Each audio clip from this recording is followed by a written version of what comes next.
Dan judul adakah batas kerahiman ilahi, atau saya tadi berikan juga tuh tawaran judul batas kerahiman Allah. Dan saya mengambil inspirasi dari buku Harian Faustina 1728. Dikatakan demikian, katakan kepada orang-orang berdosa bahwa tidak seorang pun akan lolos dari tanganku kalau mereka lari dari hatiku yang maha rahim. Mereka akan jatuh ke dalam tanganku yang adil. Katakan kepada orang-orang berdosa bahwa aku selalu menantikan mereka, bahwa dengan penuh perhatian aku mendengarkan denyut jantung mereka. Kapan ia akan berdenyut bagiku? Kata-kata Yesus ini sangat indah kalau kita coba renungkan pada malam hari ini. Dan kita bisa bertanya pada diri kita, apakah kita juga menjadi bagian dari orang-orang yang membiarkan diri direngkuh dan dirangkul ke dalam lautan kerahiman Allah. Dan kita bisa membayangkan betapa besar cinta Yesus sehingga dikatakan bahwa ia mendengarkan denyut jantung kita. Kapan berdenyut baginya? Ini ibaratnya kalau orang sedang mengalami yang disebut jatuh cinta, itu setiap nafasnya, setiap apa yang dia lakukan, yang dia pikirkan, bahkan bisa dikatakan mungkin ketika jantung saya berdetak, di situ juga ada nama kamu gitu. Nah, bagi Yesus, Yesus pengen sekali pada suatu ketika manusia itu sungguh-sungguh mencintai dia, dan bahkan sampai denyut jantungnya itu juga untuk Yesus. Yesus katakan, tulislah bahwa aku sedang berbicara kepada mereka lewat kegelisahan hati nurani mereka, lewat kegagalan dan penderitaan mereka, lewat badai topan dan halilintar, lewat suara gereja. Dan kalau mereka menyia-nyiakan semua rahmatku, aku akan murka terhadap mereka sambil meninggalkan mereka sendirian dan memberikan kepada mereka apa yang mereka kehendaki. Secara umum, mari kita lihat apa yang dikatakan oleh Yesus ini. Yesus mengatakan bahwa ia berbicara kepada manusia bisa dengan berbagai bentuk. Entah itu lewat yang namanya kegelisahan hati. Kita harus melihat juga dalam pengalaman kita sehari-hari. Kalau kita sedang mengalami sesuatu yang bagi kita itu adalah perbuatan dosa, maka sebenarnya yang muncul jika hati nurani kita masih cukup jernih adalah bahwa kita mengalami kegelisahan, kita mengalami ketakutan, kita mengalami kecemasan. Itu merupakan akibat dari dosa yang kita lakukan. Dan di sana sebenarnya Tuhan sedang mengetuk pintu hati manusia yang berdosa untuk kembali kepadanya. Bahkan juga dikatakan lewat kegagalan dan penderitaan mereka. Bukan pertama-tama bahwa Allah menjadi penyebab kegagalan dan penderitaan manusia, tapi bahwa dalam kegagalan dan penderitaan manusia, manusia bisa bercermin. Mengapa saya sampai mengalami situasi yang begitu malang? Kenapa saya mengalami situasi yang begitu sulit? Dan ketika manusia sadar bahwa pada suatu titik, dia juga sebenarnya jatuh ke dalam situasi yang sulit karena perbuatannya sendiri yang keliru. Kita bisa menemukan berbagai macam contoh, tapi mungkin salah satu contoh adalah kalau orang mengalami kesulitan dalam keluarga mereka, mungkin karena boleh dikatakan dosa ketidaksetiaan, dan kemudian keluarga menjadi hancur. Lalu ketika situasi menjadi sulit, manusia kemudian mengingat kembali pengalaman-pengalaman masa lalu dan sadar bahwa karena dosalah mereka mengalami situasi yang sulit. Dan kalau kita ingat apa yang dikisahkan dalam Lukas 15 tentang kisah anak yang hilang, sesungguhnya kan juga digambarkan mengenai sosok manusia yang mengalami situasi yang sulit dan terjepit oleh karena kesalahan yang dia pilih sendiri, yang dia lakukan sendiri. Dan pada saat itulah dia ingat untuk kembali kepada Tuhan. Saya mengajak kita untuk masuk di dalam apa yang dituliskan yang tadi saya kutip. Ya. Apakah kata-kata Yesus ini merupakan nada penghakiman atau sebenarnya ungkapan kerahiman? Kalau kita tadi membaca dengan seksama atau mendengarkan, kok nadanya itu ada nada seperti Yesus mengatakan, ya udah kalau kamu nggak mau dengarkan aku, kamu akan mengalami hukuman, gitu ya. Jadi seperti ada penghakiman. Tapi mari kita melihat dengan lebih jernih dengan hati nurani kita. Tidak seorang pun akan lolos dari tanganku, kata Yesus. Yang ingin diungkapkan sebenarnya adalah ini, setiap jiwa itu begitu berharga. Ini bukan seruan pengadilan, ya, bukan seruan pengadilan. Setiap jiwa itu begitu berharga. Ini merupakan seruan kerahiman menurut saya. Mari kita ingat perumpamaan tentang domba yang hilang, tentang dirham yang hilang, tentang anak yang hilang, baik si bungsu maupun si sulung. Jadi jangan pikir bahwa yang hilang itu hanya si bungsu. Si sulung juga sebenarnya hilang, ya. Meskipun secara fisik dia bersama-sama dengan bapaknya, tapi secara batin dia itu begitu jauh dari bapaknya. Dia merasa bukan sebagai anak malahan. Karena dia katakan kepada bapaknya ketika dia protes, dia marah, dia malah mengatakan bahwa bertahun-tahun aku bekerja untuk bapak. Jadi dia tidak menganggap bahwa dia merupakan anak yang sebenarnya menjadi bagian dari hidup bapaknya. Dan kemudian juga dia mempertanyakan keadilan bapaknya dan seterusnya. Kalau kita coba ingat, sebenarnya sosok anak yang sulung pun adalah sosok yang hilang, ya. Sosok yang hilang. Jadi kalau dikatakan mana anak yang hilang, ya dua-duanya hilang, ya. Tapi di sana kita lihat bahwa setiap jiwa itu begitu disayang sehingga baik yang berdosa yang sadar akan dosanya dan kembali maupun juga yang belum sadar, dan si sulung adalah contoh manusia yang sebenarnya juga jauh dari bapaknya tapi belum sadar, keduanya didatangi, keduanya dihampiri. Kenapa? Ini menunjukkan kerahiman Allah yang merangkul setiap manusia yang dianggap begitu berharga bagi dia. Allah datang untuk menyelamatkan yang hilang dan bukan untuk membinasakan. Dan kita ingat apa yang dikatakan oleh Nabi Yesaya. Buluh yang patah terkulai tidak akan diputuskannya, dan sumbu yang pudar nyalanya tidak akan dipadamkannya. Tetapi dengan setia ia akan menyatakan hukum. Dan inilah menurut saya inti dari kerahiman ilahi, yang tidak menghendaki satupun jiwa hilang. Ya. Walaupun dia sudah mau patah, tidak dibiarkan putus. Sudah mau padam, tidak dibiarkan juga padam, ya. Tuhan tuh begitu baik dan mencintai Anda dan setiap dari kita yang pada saat ini juga mendengarkan renungan ini pada malam hari, dan semua umat manusia pun demikian dicintainya. Nah, Yesus katakan tadi, kalau mereka lari dari hatiku yang maha rahim, mereka akan jatuh ke dalam tanganku yang adil. Dan ini merupakan ungkapan, ya.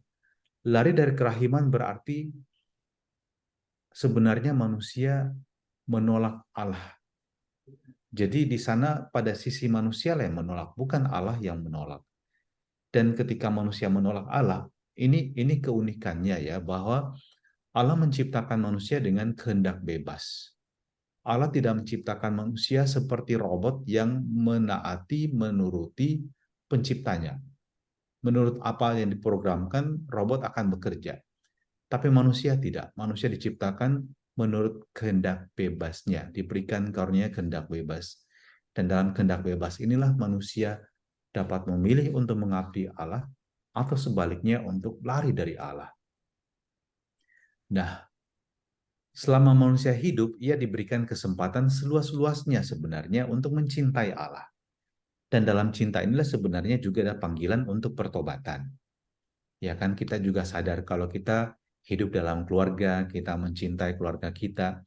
Bukankah pada titik-titik tertentu ketika kita bermenung dan kita sadar bahwa kita ini salah, kita mau berubah, kita mau bertobat gitu ya. Dan dasarnya kenapa saya mau berubah, saya mau bertobat, saya mau memperlakukan pasangan saya lebih baik, bisa bicara lebih ramah, lebih punya waktu untuk pasangan dan untuk anak-anak, lebih memperhatikan anak-anak saya dan tidak membiarkan mereka terlantar, meskipun saya memberikan kepada mereka itu rupa-rupa perhatian dalam bentuk materi, tapi kehadiran saya di sana ternyata tidak dirasakan karena memang saya kurang waktu untuknya. Kita mau berubah karena kita punya cinta. dan kita sadar bahwa cinta kita itu begitu besar untuk keluarga kita, sehingga kita tidak pengen keluarga kita mengalami kehancuran. Kita tidak pengen pasangan kita menjadi tidak bahagia, tidak pengen anak-anak kita kemudian merasa kurang menerima kasih sayang. Lari dari cinta adalah tindakan kebodohan dan kebebalan. Ya. Jadi kalau ada cinta yang begitu besar yang merangkul kita dan kita menolak sama sekali, bukankah itu sebuah kebodohan? Ya? Yesus mengatakan, aku selalu menantikan mereka dengan penuh perhatian. Aku mendengarkan denyut jantung mereka. Inilah kerinduan hati Allah yang begitu besar ya saudara-saudara yang terkasih. Dan dia menggambarkan dirinya sebagai yang menantikan. Menantikan tidak hanya menunggu-nunggu gitu aja, tapi harapannya begitu besar loh ya. Dia tuh begitu besar harapannya dan menunggu dengan ya penuh pengharapan kapan ini ya manusia yang saya cintai benar-benar mau kembali padaku. Denyut jantung manusia berdenyut untuk dirinya. Itu yang dinantikan oleh Tuhan. Tetapi satu hal yang saya yakin adalah bahwa Tuhan tidak pernah pasif menunggu kita. Tuhan tetap aktif menyapa manusia yang berdosa. Dan itu digambarkan juga oleh Injil, bukan? Ketika bicara tentang dirham yang hilang. Dirham yang hilang itu melambangkan sebenarnya manusia yang jatuh dalam dosa, tetapi tidak sadar bahwa dia berdosa dan tidak tahu bagaimana dia harus kembali. Karena dirham itu kan benda mati gitu ya, jatuh ya jatuh.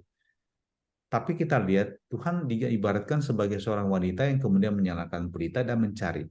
Dia tidak menunggu kapan dirham tersebut atau uang koinnya itu berbunyi-bunyi memanggil, saya di sini, saya di sini. Nggak ada sama sekali ya. Juga dalam perumpamaan tentang domba yang hilang ya. Domba itu melambangkan sebenarnya orang yang berdosa, dia tahu bahwa dia berdosa, tapi dia tidak tahu bagaimana harus kembali. Itulah karakter domba ya. Kalau dia hilang, dia tahu bahwa dia sudah hilang dari kawanan, tapi untuk kembali dia nggak bisa menemukan jalan. Dan karena itu si gembala yang berinisiatif untuk mencari dan menemukannya. Nah, kalau anak bungsu itu kan yang hilang itu dia sadar, dia dia berdosa dan dia tahu bagaimana jalan kembali ke rumah bapaknya ya. Nah, itu semoga manusia yang berdosa yang baik itu yang kayak gitu tuh, sadar dan tahu bagaimana dia harus kembali kepada Tuhan. Nah, jadi saya mengajak Anda untuk melihat bahwa Tuhan itu tidak pernah pasif. Dan sangat ingat ya ketika saya berada di Lourdes dalam sebuah ziarah, saya melihat satu tulisan di kapel pengakuan dosa ya. Kalau Anda pernah ke sana pasti Anda tahu. Di sana ada patung Santo Maria Vianney, pelindung para imam, yang juga dikenal sebagai Bapak Pengakuan yang luar biasa. Dan dia gambarkan dengan kata-kata yang sangat indah bahwa Allah itu sebenarnya selalu mengikuti manusia. Ketika manusia menjauh darinya, Allah itu berjalan di belakangnya menunggu ya, dan mengikuti. Dia tidak menunggu dari jauh, dia mengikuti. Dan ketika manusia berbalik, Allah langsung merangkul dan memeluk. Ini merupakan gambar yang sangat indah yang dihayati oleh Santo Maria Vianney. Dan dikatakan Tuhan berbicara lewat kegelisahan hati ya. Tuhan mengetuk loh hati manusia ya. Dan pengalaman saya sebagai seorang imam ketika mendengarkan juga pengakuan dosa, saya merasakan ini. Bahwa dosa itu menggelisahkan hati manusia ya. Saya nggak tahu kalau manusia zaman sekarang ya. Saya nggak tahu pengalaman di Jakarta seperti apa. Apakah menjelang Natal dan Paskah itu umat yang hadir untuk ibadat tobat juga kemudian melengkapinya dengan menerima sakramen tobat. Karena menurut saya sakramen tobat itu adalah sakramen penyembuhan.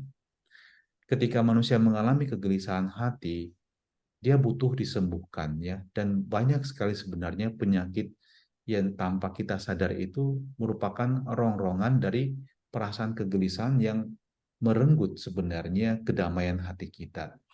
Maka alangkah indahnya Bapak Ibu sudah terkasih jika punya kesempatan itu rutin memang untuk datang pengakuan dosa kepada imamnya. Kalaupun Anda mungkin pengen lebih sering, mengapa tidak kontak romo parokinya, minta waktu untuk pengakuan dosa secara pribadi. Ya.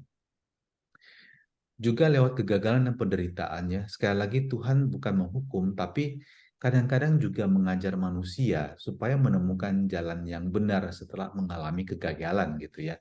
Sama seperti anak-anak kita kalau gagalnya apa? Gagal ujian ya. Kemudian ya kita tidak bisa memperbaiki nilai dia gitu kan. Kita yang bisa kita lakukan adalah memperbaiki cara berpikir dia dan menyadarkan dia bahwa belajar itu sesuatu yang penting ya.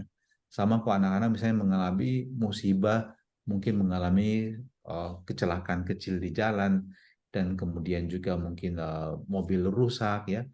Yang kita lakukan adalah menegur, mengingatkan, menyadarkan betapa pentingnya bla bla bla bla gitu. Jadi pengalaman-pengalaman kegagalan sebagai seorang manusia juga itu dapat menjadi titik di mana Tuhan mendidik manusia. Tuhan juga katakan lewat badai topan dan halilintar ya, lewat perjalanan hidup yang berat yang dimaksudkan di sini menurut penafsiran saya. Allah mengingatkan manusia untuk tidak berpijak pada kekuatan sendiri, tidak mengandalkan dunia, tidak menyia-nyiakan kasih Tuhan. Lewat peristiwa alam yang dahsyat di sana kita diingatkan bahwa hidup kita ini sementara saja. Jadi janganlah disia-siakan dengan perbuatan yang sia-sia ya. Dan ini sebenarnya mengingatkan kita bahwa kalau memang kita sungguh sadar segala sesuatu itu bukan milik kita, lalu kenapa kita memperlakukan hidup kita dengan seenaknya? Kenapa kita tidak menyelaraskan hidup kita dengan kehendak Tuhan? Juga Yesus katakan dia mengingatkan manusia melalui suara gereja, seruan kerahiman ilahi dari gereja. Nah, di sini peran para religius, ya, para devosan menjadi sangat penting. Para imam ketika khotbah, hendaknya sebenarnya para imam itu menjadi sungguh-sungguh rasul kerahiman yang berkhotbah dengan penuh semangat, penuh cinta, berapi-api untuk membuat umat bukan takut terhadap pengadilan dari Allah, tetapi sadar bahwa Allah mencintai mereka dan menghendaki pertobatan mereka. Yesus menjadikan suara gereja sebagai suara pewartaan kerahimannya, sebagai suara kenabian. Dan kita semua juga adalah rasul kerahiman ilahi ya. Mari kita dengan cara kita itu juga kemudian mendoakan semakin banyak orang agar semakin banyak jiwa yang dipertobatkan. Nah, jiwa yang paling sulit untuk diajak bertobat adalah manusia yang mengabaikan semua seruan Allah untuk kembali kepadanya. Jadi kalau saya rumuskan secara singkat batas kerahiman Allah di mana sebenarnya dari pihak Allah nggak ada batasnya sama sekali. Kerahiman Allah itu bagaikan samudera yang begitu luas, yang begitu dalam, begitu seperti langit yang begitu tinggi. Tidak pernah ada batasnya. Yang menjadi batas hanya satu hal sebenarnya, kemauan manusia untuk menolak ya. Jadi manusia dengan sadar dengan kehendak bebas itu menolak. Saya nggak mau deh, nggak mau percaya sama Tuhan, saya nggak mau hidup benar. Saya pokoknya pilih hidup saya pokoknya seneng aja. Dosa ya dosa gitu. Saya nggak peduli dengan dosa. Saya nggak takut dengan Allah. Saya nggak percaya akan adanya Allah kayak gitu. Itu kan sikap manusia yang betul-betul memang secara utuh dan penuh menolak kebaikan dan cinta Tuhan yang mau menyelamatkan dia ya. Kita ingat ya, jiwa yang paling sulit bertobat itu juga adalah jiwa-jiwa yang dikatakan paling nyeri melukai hati Yesus ya. Karena jiwa-jiwa yang suam-suam kuku ini, jiwaku merasakan kejijikan yang paling mengerikan di Taman Getsemani. Jadi jiwa yang sama sekali tidak peduli dan sebenarnya tidak pernah sadar bahwa dirinya itu adalah manusia yang berdosa dan kita harus hati-hati kalau kita juga mengalami hal seperti ini. Kita juga adalah pendosa ya, sudah terkasih, Anda dan saya juga manusia biasa. Dan baik kita selalu dan setiap saat juga mengambil waktu untuk bercermin dan melihat diri kita di hadapan Allah dan kita sadar bahwa kita juga butuh berubah setiap hari, berubah menjadi lebih baik. Dan bukankah itulah jalan yang membawa kita pada kesucian hidup, kepada kekudusan. Nah, teguran Allah adalah pintu yang dibuka pada kerahiman. Semoga kita tidak menjadi orang yang menyia-nyiakan rahmat-Nya. Nah, semoga kita tidak seperti dikatakan oleh Yesus ditinggalkan sendirian ya. Jadi kalau memang manusia itu tidak mau sama sekali ya, kita mau apa gitu ya, bayangkan aja ya. Kalau sebagai seorang ibu misalnya Anda membawa anak Anda, misalnya Anda pengen mengajaknya keluar jalan-jalan, tapi dia nggak mau, memberontak, dia mengunci pintu di kamar, Anda bisa apa coba ya? Anda nggak bisa ngapa-ngapain gitu. Nah, pada suatu titik kehidupan manusia, manusia kan harus mempertanggungjawabkan segalanya kepada Tuhan ya. Waktu hidup kita itu terbatas, tidak ada manusia yang hidup kekal. Dia akan suatu waktu akan mati di dunia ini dan kemudian akan melanjutkan hidupnya di alam sana. Nah, pada suatu titik inilah Tuhan mengendaki supaya kita itu benar-benar mau kembali kepada Dia. Nah, memang apa yang dikatakan oleh Yesus memiliki arti ini. Pertama, Tuhan sangat menghargai kebebasan manusia. Tuhan tidak pernah memaksa manusia loh, tidak pernah membuat manusia itu seperti diperbudak oleh Dia. Tidak, kita ingat Yesus bahkan menyebut kita sebagai saudara, bukan lagi sebagai hamba. Ya. Meninggalkan sendirian itu berarti terpisah dari Allah. Dan inilah gambaran dari neraka. Neraka adalah situasi di mana jiwa terpisah total dengan Sang Pencipta. Yang ada hanyalah penderitaan dan kepedihan, kehilangan kasih Tuhan selamanya. Ya. Anda bisa membayangkan juga orang-orang tua kita yang eh, ditinggal oleh pasangannya terlebih dahulu ya. Anda bayangkanlah kalau ditinggalkan oleh orang yang Anda cintai ya, itu sakitnya luar biasa sebenarnya. Dan seringkali juga terjadi gini, kita nggak sadar waktu kita hidup, kita merasa semua biasa-biasa aja, tapi begitu hilang, yang bersangkutan hilang dari kehidupan kita, kita baru sadar, ternyata dia begitu penting untuk hidup saya. Kira-kira begitu gambaran jiwa yang menolak Allah ya. Pada suatu titik mereka sadar, aduh, kenapa saya nggak memilih Allah sejak dahulu gitu ya. Tapi eh, ketika kita meninggal dunia itu merupakan keputusan definitif. Sebelum kita meninggal, kita masih terbuka untuk kemungkinan mengalami penyelamatan. Tapi ketika kita tidak memilih Allah sampai titik akhir kehidupan kita, maka kita memang kitalah yang memilih untuk menolak Allah ya secara total dan terpisah darinya. Yang ketiga, ketika manusia menolak Allah dan kerahimannya, ia akan jatuh dalam pintu pengadilan. Di sana ia akan berhadapan dengan pengadilan Allah. Jiwa yang menolak akan binasa selamanya. Nah, pintu kerahiman Allah sudah dibuka bagi kita. Marilah kita mengambil manfaat darinya sebelum hari penghakiman Allah tiba, karena hari itu akan menjadi hari yang mengerikan. Allah, aku ini ya, kita manusia itu memiliki kesempatan yang tak terbatas ya. Tapi juga Allah mengatakan ini, aku memiliki kesempatan yang tak terbatas untuk menghukum orang-orang berdosa. Karena itu aku memperpanjang masa kerahiman bagi mereka. Tapi celakalah mereka kalau mereka tidak menyadari masa kunjunganku ini.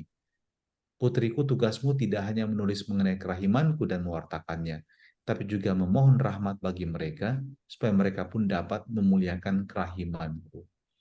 Nah, ini menarik ya, bahwa Tuhan ternyata memberikan kesempatan kepada manusia sepanjang jalan hidup dia gitu ya. Jadi sebenarnya kalau Tuhan tuh sungguh-sungguh Bapa yang kejam, kalau dia Bapa yang kejam ya kita dosa itu dihukum.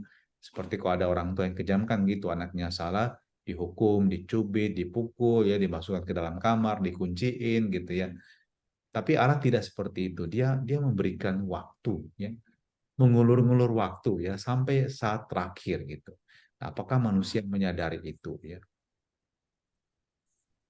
Nah, terakhir yang saya mau katakan ini, setiap jiwa itu bebas memilih pintu kerahiman atau pintu keadilan Tuhan. Namun sebenarnya panggilan kita adalah untuk berdoa agar mereka masuk pintu kerahiman. Karena kita, saya yakin kita yang berkumpul malam hari ini yang 129 orang itu sadar penting. Sadar benar bahwa kita itu sebenarnya memilih pintu kerahiman. Itu sebabnya kita mau berdoa kerongga, kita mau beribadat dengan begitu kusuk pada jam kerahiman. Karena kita sadar betapa pentingnya pintu kerahiman ini untuk saya, untuk Anda secara pribadi. Kita semua mau menikmati kerahiman Allah itu yang ditawarkan kepada kita. Dan mari kita berdoa semoga semakin banyak jiwa juga yang akhirnya percaya pada kerahiman ilahi, percaya dan menyerahkan diri kepada Allah dan mau bertobat dari segala dosa-dosa mereka. Semoga demikian. Amin.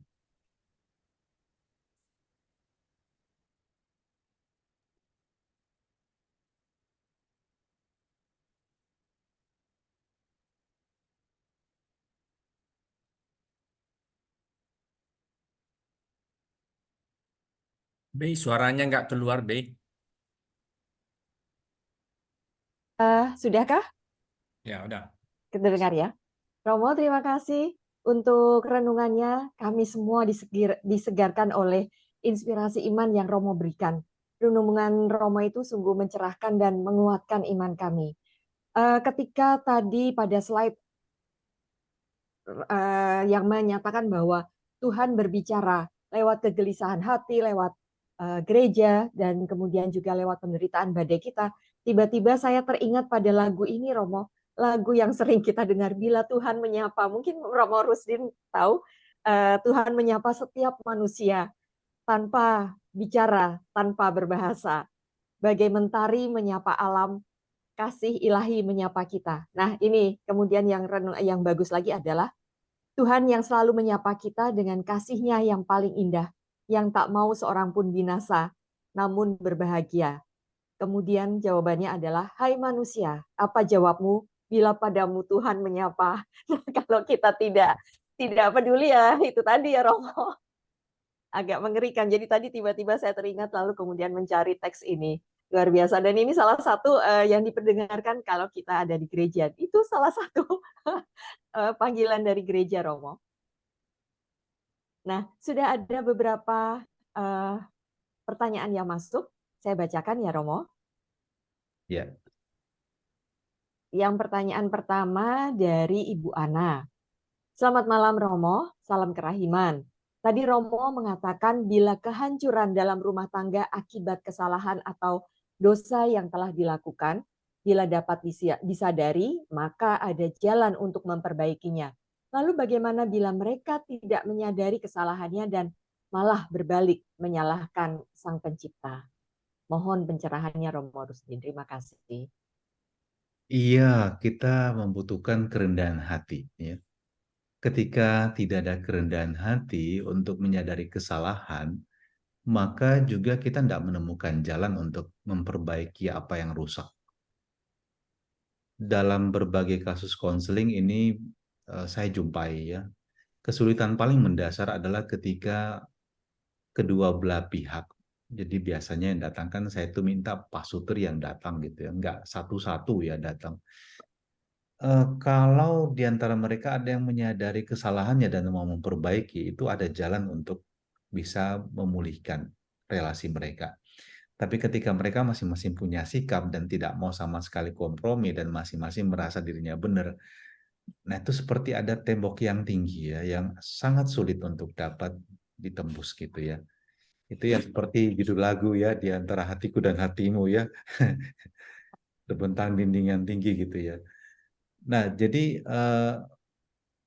keluarga-keluarga itu banyak yang hancur sebenarnya karena kesombongan individu-individu yang ada dalamnya ya. Atau satu atau kedua-duanya ya. Jadi eh, sekali lagi bahwa kita butuh kerendahan hati, keterbukaan ya untuk mau menyadari, masuk dalam proses konseling ya, sampai nanti pada proses di mana mereka juga dipulihkan, disembuhkan. Banyak keluarga yang bermasalah tidak pernah merasa bahwa mereka bermasalah juga ya, sampai pada satu titik mereka benar-benar ada sih yang tetap hidup serumah, statusnya tetap sebagai suami istri, tapi senyata-nyatanya mereka bukan seperti yang diharapkan dalam relasi kepasutrian gitu ya. Pokoknya kita tinggal serumah tapi kita sebenarnya bukan bukan suami istri gitu ya. Tapi ada juga yang memang memilih akhirnya berpisah gitu. Nah, jadi kalau saya menggambarkan dalam dalam contoh hidup keluarga itu saya mau katakan demikian juga sebenarnya kita dengan Allah. Bukankah kita ini keluarga Allah gitu ya, dan yang membuat manusia tidak mau bertobat kan sebenarnya kan manusia itu tidak rendah hati gitu. Manusia itu sombong loh. Ya. Ketika manusia pertama yang digambarkan dalam diri Adam dan Hawa juga jatuh dalam dosa, bukan kan digambarkan manusia pertama itu ingin menjadi seperti Allah gitu.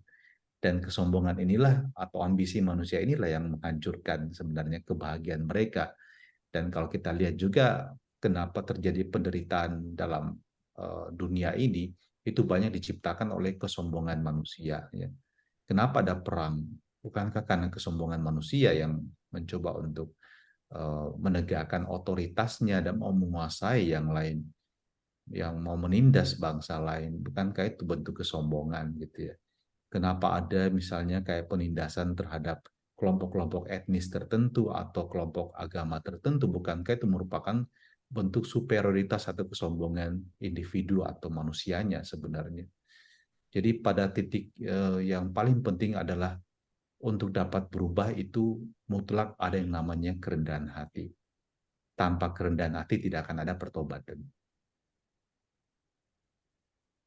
Demikian kurang lebih jawaban saya, semoga menjawab gitu ya. Baik, Romo Rusdin, mungkin ini juga perlu dimasukkan dalam intensi pada saat kita mendaraskan koronka ya Romo. Mohon kerendahan hati untuk pasangan, lalu juga mohon anugerah kedamaian dalam keluarga. Pertanyaan berikutnya dari Ibu Regina Rita. Maaf tanya, kalau ada orang yang sudah lama meninggalkan ibadahnya dan Tuhan, hidup dalam dosa dan menolak keluarganya untuk menyadarkan dia, apakah kita sendiri bisa mewakili dia untuk meminta pengampunan dan mohon supaya dia kembali kepada jalan Tuhan? Silakan Romo. Tentu itu menjadi kewajiban kita untuk mendoakannya. Tapi ingat, pada saat terakhir yang berhadapan dengan pengadilan adalah setiap individu. Nggak ada pakai acara perwakilan.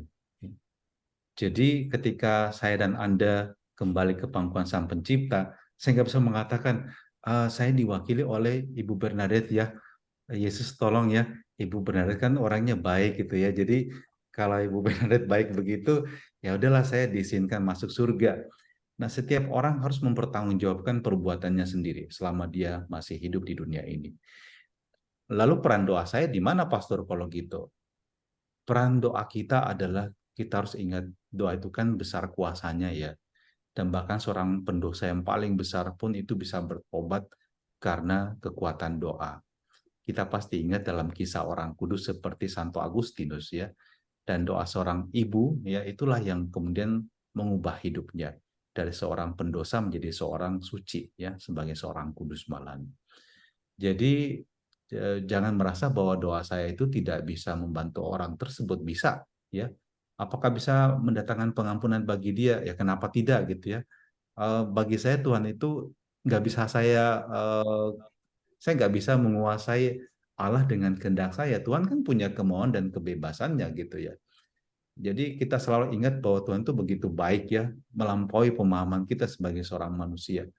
Jadi jangan kita mengkotakkan Allah di dalam konsep kita yang terbatas ini. Saya tuh selalu berpikir, siapalah saya manusia di hadapan Allah jika Allah mengendaki manusia yang berdosa pun bertobat pada titik akhir nafas kehidupannya, bukankah itu rahmat kerahimat ya? Kita nggak pernah tahu loh.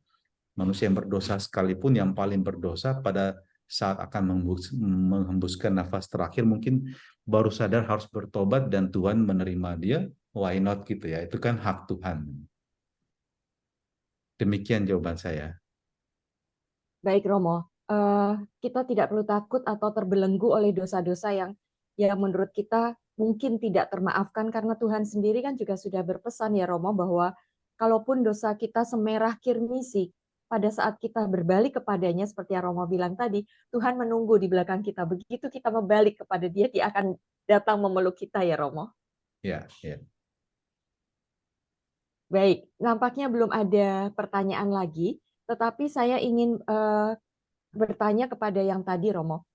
Tadi di beberapa slide kan disebutkan di dalam BHSF di 1728 kalimatnya yang terakhir adalah ketika kalau mereka manusia menyia-nyiakan semua rahmatku, aku akan murka terhadap mereka sambil meninggalkan mereka sendirian dan memberikan kepada mereka apa yang mereka kehendaki. Nah, sebenarnya kalau ada suatu ungkapan begini Romo, kalau ikut Tuhan itu kan susah, harus memikul salib. Sementara kalau tidak mengikuti Tuhan, kita senang-senang saja. Nah, ini kalau Tuhan bilang bahwa memberikan kepada mereka apa yang mereka kehendaki, bukannya bahwa kemudian manusia bersorak-sorai karena, "Yeay, sekarang saya bisa bebas menggunakan kebebasan saya dan apa namanya, menikmati hal-hal duniawi dan segala macam yang ditawarkan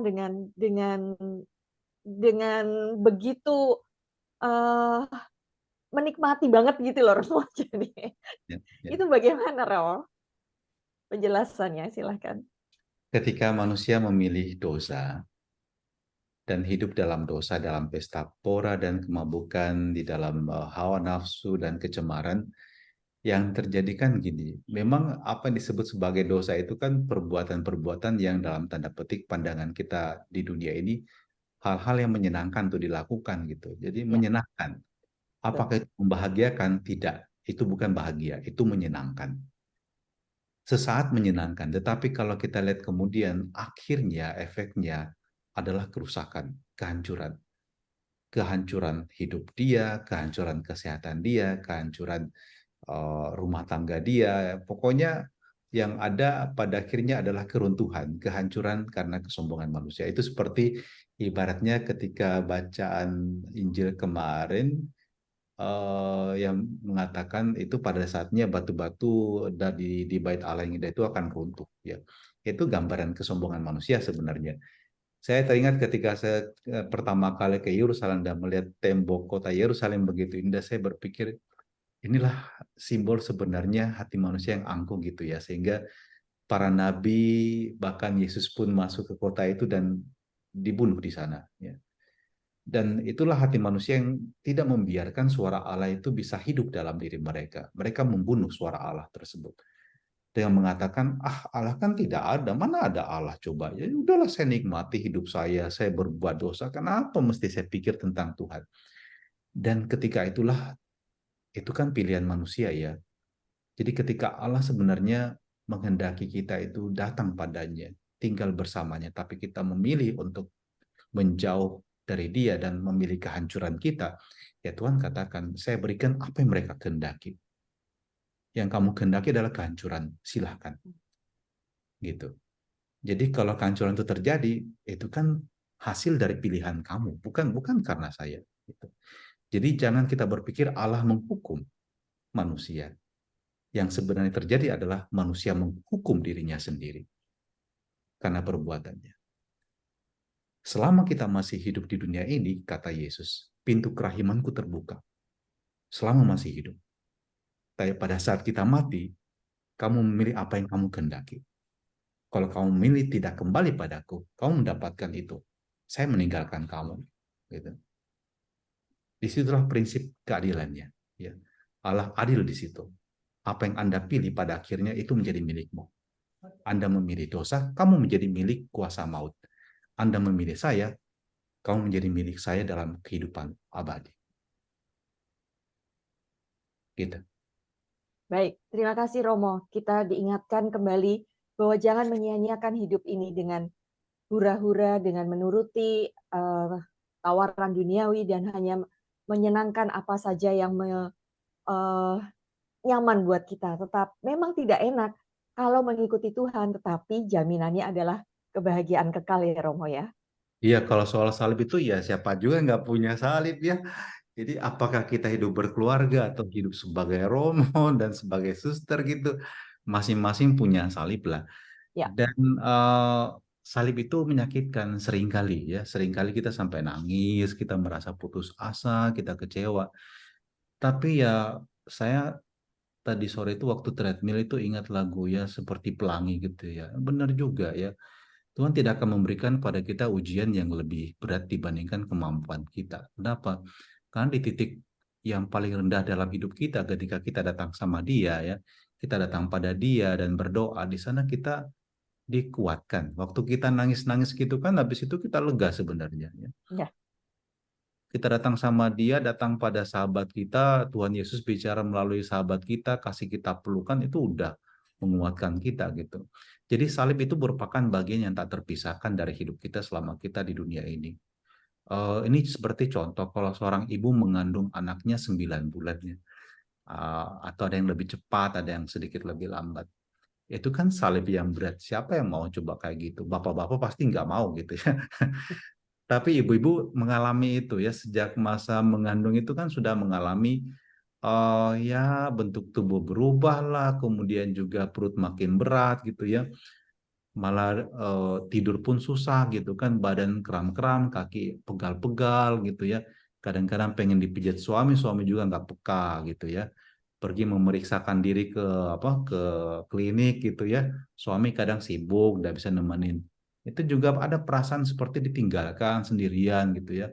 Tapi ketika mendengarkan tangisan si bayi ya, dan kemudian menerima di pelukan, itu kan bahagianya luar biasa, dan bahagia itu menghilangkan semua penderitaan selama itu ya. Dan Anda sudah lupa betapa beratnya penderitaan ketika sedang mengandung. Itu pasti ya. Nah, seperti itu juga sebenarnya yang dikatakan oleh Paulus bahwa pada saat yang akhir itu kita akan bersuka cita ya. Jadi Ya. kita seperti orang yang menderita, seperti ibu yang bersalin kata Paulus dalam suratnya. Seperti ibu yang bersalin, itu gambar yang sangat indah. Dan pada saatnya itu ketika kita mengalami kemuliaan, penderitaan yang kita alami itu nggak ada artinya sama sekali ternyata. Jadi ya dengan mengingat kata-kata Paulus itu kita juga belajar. Ya udah kalau ada salib gitu gimana? Saya nangis, saya sedih, saya susah, saya menderita. Ini kata-kata yang saya ucapkan mungkin terdengar sederhana sekali, tapi saya sendiri menyadarinya, saya menjalaninya gini. Ya udah dijalani saja gitu ya. Mau ya kalau susah ada salib dijalani aja lah gitu. Belum tahu jalannya, belum tahu pemecahannya, ya enggak apa-apa, jalani aja gitu. Sambil mengatakan saya belajar menikmati salib saya gitu ya. Nah, itu semua dapat menjadi penghiburan bagi kita sebagai seorang manusia ya, yang somehow juga kita betul-betul rapuh, terbatas ya. Tapi jangan pernah meninggalkan Tuhan, itu aja ya. Tetap on track gitu ya. Kita tetap setia ikut Dia gitu dalam hidup kita. Ya, Terima terima kasih. kasih Romo. Apapun pengalaman hidup kita, asalkan denyut jantung kita itu dibawa kepada Tuhan, pasti semuanya akan eh, berhasil dan kita membawa kelegaan lah pada diri kita ya Romo ya. Ya benar, benar. Jadi kalau lagi susah nanti nyanyi aja, Yesus engkau andalanku gitu ya. Yesus engkau andalanku gitu. Nggak apa-apa ya. Dipersatukan ya dalam kerahiman. Betul. Ya, terima kasih Romo. Sungguh tips yang bagus sekali. Ada satu pertanyaan ini pamungkas ya, nanti saya buka kesempatan untuk bisa bertanya langsung. Romo seperti anak bungsu yang memutuskan pulang dan kerahiman Bapa menyambut dengan tangan terbuka. Setelah nyaman dalam pengampunan Bapa, kadang jadi PR yang tak selalu mudah untuk adem ayem saja dalam pelukan kerahiman Bapa. Ada saja kecenderungan untuk nakal lagi, terus nanti pulang lagi. Terus menerus seperti itu. Lalu pertanyaannya bagaimana supaya setia saja untuk adem ayem di dalam kerahiman, di dalam rumah kerahiman Bapa. Hidup Supaya itu tidak tobat gitu loh. Tobat hidup kumat, tobat kumat. Udah tobat-tobat saja sudah selesai. aja ya. Entar romonya kekurangan pekerjaan tuh sakramen tobat itu. Nggak ada lagi datang mengaku dosa, semua sudah kudus itu ya. Hidup itu sangat dinamis ya. Jadi memang kita mengalami yang namanya jatuh bangun, itu pastilah ya. Jatuh dan bangun dalam kehidupan, mencoba menjadi lebih baik pun itu adalah yang mewarnai langkah perjalanan hidup kita. Yang nggak ada manusia yang sudah kudus di dunia ini ya, nggak ada yang jadi malaikat langsung di atas muka bumi ini. Eh, para pelayan Tuhan pun demikian, mereka bukan malaikat tanpa dosa gitu ya. Jadi kalau kita bersalah, kita berdosa, ya kita bertobat gitu lagi. Jatuh lagi dalam dosa, bertobat lagi gitu. Bahkan pendosa yang paling berat pun selalu saya pesanin, ya udah kalau berdosa kembali lagi gitu ya. Kalau berdosa kembali lagi, jangan lari kemana-mana. Ya dia juga tahu kalau saya berdosa, saya nggak putus asa sampai nggak kembali lagi pada Tuhan. Yang sayangkan kalau orang merasa benar-benar terperosok dan tidak tahu bagaimana harus kembali atau untuk apa saya kembali dan bertobat. Selalu prinsipnya gini bagi saya, seperti kata Paus Fransiskus, gereja itu harus menjadi rumah sakit, ya. Jadi kalau orang sakit kan dia ke rumah sakit gitu ya. Nah, biarlah gereja menjadi rumah sakit yang menampung memang orang-orang yang membutuhkan Tuhan gitu. Kadang-kadang kita yang merasa sudah terlalu suci, merasa, ya saya kan hidup saya sudah baik gitu ya. Eh, tapi ingatlah ini, bahwa kita juga selalu butuh Tuhan dalam menyempurnakan hidup kita. Pengalaman dosa itu sangat tidak menyenangkan. Tetapi pengalaman berdosa dan diampuni itu adalah pengalaman yang menghibur dan menguatkan. Dan saya mengingatkan kita akan percakapan Yesus dengan Petrus di dalam Injil Yohanes pasal 21. Di sana kan Yesus bertanya kepada Petrus 3 kali, apakah engkau mengasihi aku? Ya. Dan kalau kita membaca teks aslinya, Yesus sebenarnya menggunakan dalam 2 kalimat pertamanya, Simon anak Yohanes, apakah engkau mengasihi aku? Di sana kata mengasihi digunakan oleh Yesus untuk menunjuk kasih agape, ya. Jadi agapasme, apakah engkau mencintai aku dengan kasih agape? Dan Petrus menjawab, ya Tuhan, engkau tahu bahwa aku mencintai engkau. Dalam teks Indonesia kan tidak kelihatan. Tapi dalam teks Yunaninya kelihatan banget bahwa Petrus menjawab bukan dengan kata agape. Dia tidak menggunakan kata agape untuk mengasihi. Dia mengatakan filose. Filose itu artinya saya mencintai engkau juga ya. Saya cinta, cuman cinta saya levelnya di bawah gitu ya, di bawah agape. Bukan cinta agape yang saya punya gitu ya. Lalu Yesus ulang lagi, apakah engkau mencintai aku dengan cinta agape, agapasme, kata Petrus, filose gitu ya. Jadi kita bisa bayangkan, kamu cinta banget sama aku enggak? Ya cinta, tapi cinta ya gitu ya, pas-pasan aja gitu, saya nggak bisa lebih gitu. Nah, uniknya di pertanyaan ketiga, Yesus malah menurunkan level dia. Dia tidak katakan lagi agapasme. Yesus turun. Dia turunkan katanya menjadi menggunakan kata filasme. Apakah engkau mencintai aku seperti yang kau katakan tadi gitu.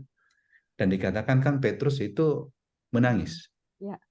Kenapa dia menangis? Satu, mungkin memang dia menyesal kenapa telah melukai hati Tuhan dengan mengkhianati dia. Tapi bagi saya pribadi adalah dia menangis karena dia terharu. Ya. Tuhan terima saya apa adanya. Tuhan terima saya bahkan dalam kerapuhan saya, dalam kelemahan saya. Dan Tuhan mempercayakan, gembalakanlah domba-dombaku. Nah, kita juga seperti Petrus, kita juga ini banyaklah keterbatasan. Kita jatuh dalam dosa setiap hari ya mungkin ya. Tapi jangan pernah berhenti dan menyerah ya. Satu hal yang perlu kita ingat dan kita ingatkan diri kita adalah bahwa Tuhan mencintai kita itu seperti diri kita adanya. Kita yang 100 sekian orang pada malam hari itu nggak ada yang sama sucinya semua ya. Tapi ya Tuhan cinta kita dengan keunikan kita. Yang paling penting adalah bahwa kita selalu sadar kita butuh Tuhan. Kita butuh Tuhan dan kita punya Tuhan yang luar biasa. Kita punya Tuhan yang begitu rahim. Dan itu menjadi alasan kenapa kita bertahan, kita terus-menerus mau membaktikan hidup kita juga melalui devosi yang sangat indah ini. Kita mau jiwa kita juga diperdamaikan dengan Allah dan juga Allah berkenan untuk menaruh belas kasihan kepada para pendosa yang datang atau juga mungkin yang belum datang kepadanya. Demikian jawaban saya. Baik Romo, terima kasih, luar biasa. Sungguh-sungguh mengingatkan kita akan kasih-Nya. Satu pertanyaan lagi tadi saya tidak kelewatan melihatnya dari Ibu Emilia. Cara apa saja tidak menyanyiakan rahmat Tuhan? Apakah dalam sakramen-sakramen saja, Romo? Sakramen itu kan sebenarnya kalau kita mencoba melihat rumusannya itu adalah tanda dan sarana ya. Jadi tanda dan sarana yang paling nyata bagi kita bahwa Allah itu mau menyelamatkan manusia gitu ya. Jadi tapi tidak hanya dalam sakramen-sakramen saja tentunya ya. Dalam cara hidup kita, cara berpikir kita. Kalau kita ingat Santa Faustina kan mengatakan juga bahwa dalam cara kita melangkah, kita melihat, kita berbicara, kita mendengar, di sana kan kita juga diharapkan memiliki kerahiman Allah di dalamnya. Dan karena itu dalam bahkan setiap desah napas kita, dalam degup jantung kita, di situ harusnya ada Yesus yang Maha Rahim gitu. Nah, Makanya kita jangan menyia-nyiakan rahmat Tuhan itu yang ada dalam hidup kita ini loh. Kita ini diciptakan sebagai makhluk yang begitu dicintai oleh Tuhan. Dan Allah menyatakan cinta itu dengan berbagai macam cara dalam peristiwa kehidupan. Tapi kita selalu ingat Tuhan itu memberikan dirinya berpuncak pada perayaan Ekaristi. Dan itu sebabnya dikatakan bahwa Ekaristi merupakan puncak dari iman kita. Mungkin lain kali kita bicara mengenai Ekaristi juga. Tapi ini yang penting kita sadari bahwa kerahiman ilahi itu dengan sangat real dirayakan dalam perjamuan Ekaristi di mana Allah mengubah tubuh dan darah, mengubah roti dan anggur menjadi tubuh dan darah putranya. Dan di sana Allah memberikan rahmat penebusannya kepada manusia. Allah membaharui manusia dengan kehadirannya dalam Ekaristi tersebut. Jadi tentu pada level-level tingkat pengalaman kehidupan kita itu di dalamnya itu semua ada dalam pelukan atau dalam lingkup kasih Allah dalam kerahimannya yang menawarkan diri kepada kita. Dan karena itu janganlah kita itu mengabaikan kasih Allah yang menyapa kita dengan rupa-rupa cara seperti dikatakan oleh buku harian Santa Faustina yang kita bacakan tadi di awal renungan. Ya. Tapi sekali lagi juga tentu jangan menolak kalau Allah datang kepada Anda melalui sakramen gereja. Karena itu merupakan tanda yang paling nyata di mana Allah itu menyapa kita manusia. Demikian. Terima kasih Romo Rusdin. Intinya adalah kita tidak atau sebisa mungkin dengarkan sapaan Tuhan baik dari alam, dari sakramen ataupun bagaimana caranya Allah menyapa kita ya Romo. Benar. Dan kita menanggapinya dengan baik. Nah, ini tinggal 2 menit lagi di tempat saya menjelang jam 9. Mohon maaf Ibu Bapak, saya tidak jadi menawarkan pertanyaan terbuka karena nanti akan malam. Dan ini di tempat Romo sudah 1 jam lebih cepat dari Jakarta kan ya Romo? Ya, Baik, benar. Ya. Romo pasti juga sudah lelah dan ingin istirahat. Tetapi sebelumnya kita dokumentasikan lebih dulu pertemuan malam hari ini. Mari kita buka sejenak kamera-kamera kita supaya Romo juga bisa melihat siapa saja di antara 100 ini, siapa tahu ada wajah-wajah yang Romo kenali. Silakan Bu Silva yang biasa mendokumentasikan. Kami diberi aba-aba.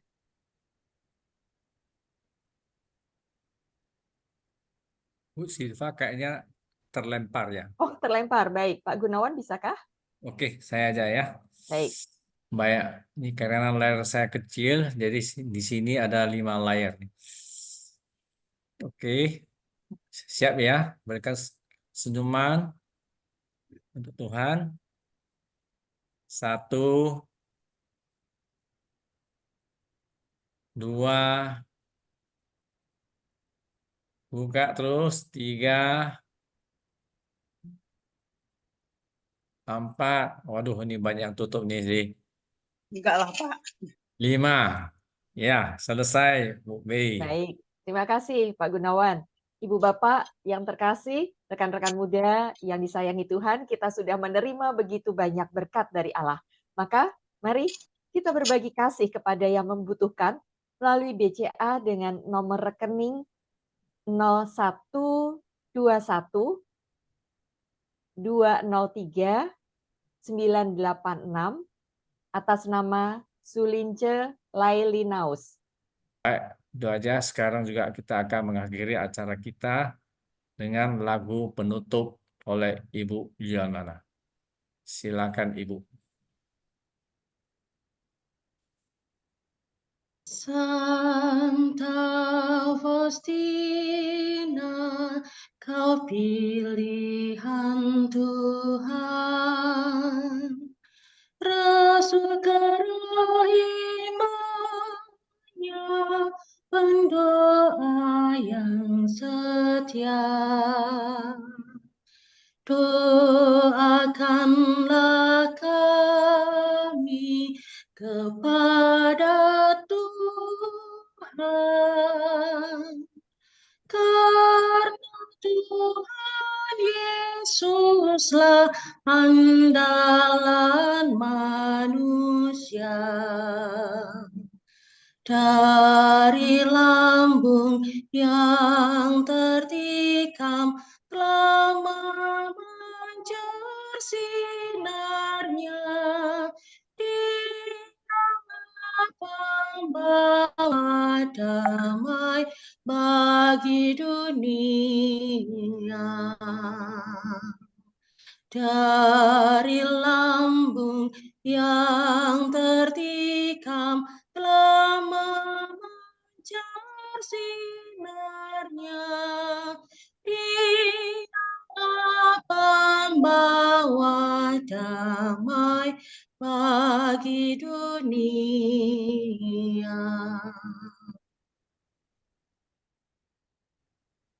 Ya Tuhan, pandanglah kami anak-anak-Mu yang berkumpul pada malam hari ini, yang juga senantiasa berharap akan kerahiman-Mu. Sudilah Engkau memandang kami dan mengabulkan doa-doa kami, serta menyertai kami dalam setiap langkah hidup kami. Kami persembahkan diri kami ya Tuhan, juga mempersembahkan keluarga kami, seluruh bakti hidup kami kepadamu, persembahan diri kami. Semoga Engkau berkenan menerimanya dan memberkati kami semua dengan berkat-Mu yang Maha Kuasa, dalam nama Bapa dan Putra dan Roh Kudus. Amin.